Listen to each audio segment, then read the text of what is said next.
गलत न करते हुए। यदि आप सत्संगी हैं, आप विवेकी हैं, तो आप तो गलत कीजिएगा मत, और आपके साथ जो गलत होता है उसे सह लीजिएगा। आप अच्छा कीजिएगा तो आपकी उन्नति हो जाएगी, लौकिक और पारलौकिक दोनों उन्नति हो जाएगी। सांसारिक उन्नति भी हो जाएगी और भागवतिक उन्नति हो जाएगी। और जो आपको ठग रहे हैं, आपके साथ बेईमानी कर रहे हैं, आपके साथ अपना गलत रूप दिखा रहे हैं, उनका लोक और परलोक दोनों नष्ट हो जाएगा। तो अपने को चाहिए कि जो अपने साथ गलत करे उसके साथ अच्छा व्यवहार करें, क्योंकि हम लोग सत्संगी हैं, हम लोग भागवतिक हैं। तो जैसे किसी ने बहुत गरमबाजी दिखाई दी, गाली दे रहा है, अपमानित कर रहा है, तो शांत होकर वहां से निकल जाओ। अगर शांत होकर नहीं निकलते तो आपका भी अहित है और उसका भी अहित है। आप लड़ गए, मारपीट हुई, पुलिस में मुकदमा चला, फिर जीवन बर्बाद हो गया। और अगर थोड़ा झुक के चले गए तो उसको ऐसा ऐसा तमाचा मारेंगे ठाकुर जी ना कि वो सारी रंगबाजी हिला जाएगी। जब शरीर स्वस्थ होता है, जेब में रुपया होता है, मनमानी भोग होता है, तो लगता है कौन भगवान। फिर उसका जब तमाचा पड़ता है तो आवाज नहीं होती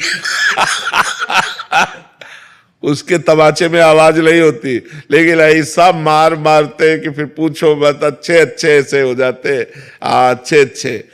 चलत दशानन डोलत तवनी, जब 10 कंधर रावण चलता था धरती कांपती थी, और उसी की खोपड़ी में बंदर लोग जो है ना चरण प्रहार करते थे। जब खोपड़ियां काट काट के भगवान ने गिराई ना तो प्रहार करते थे। रहा न कोकुल रोवन हारा, राम विमुख हस हाल तुम्हारा, रहा न कोकुल रोवन हारा। तो रहे न रावण सम अभिमानी, हिरणाकश्यप सम वरदानी। खान विभव की खान जगत में कुछ दिन के मेहमान, भजले श्री भगवान जगत में कुछ दिन के मेहमान। तो हमें लगता है जो ज्यादा गर्व करे उसके सामने थोड़ा झुक के निकल जाओ। है कठिन काम, मतलब इतना हम थोड़ी, वो एक अभिमान आता ना, लेकिन उसी को संभाल लो, वो अपने आप ऐसे ठिकाने पे चोट लगे कि वो अपने आप ठीक हो जाएगा। उमा क्षमा श्राप होते भारी, श्राप से भी बुरा परिणाम होता है क्षमा कर देना। जाओ, तुम्हें क्षमा किया, कुछ नहीं कहेंगे। अब वो उसके ऊपर जो कार्यवाही होगी ईश्वर की, वो बहुत जोर की होगी। इसलिए मुझे लगता है अपने लोगों को, सत्संगियों को, सबके बल की बात नहीं है, सत्संगियों की बल की बात है, तो मुस्कुरा कर टाल दिया बात।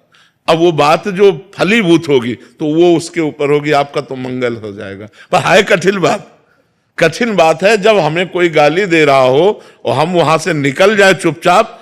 ऐसा एक गाली सुन लेंगे तो शांति ही सबसे बड़ी बात है। नहीं तो अगर हम झगड़ा करेंगे तो फिर पुलिस का केस दोनों के ऊपर बनेगा।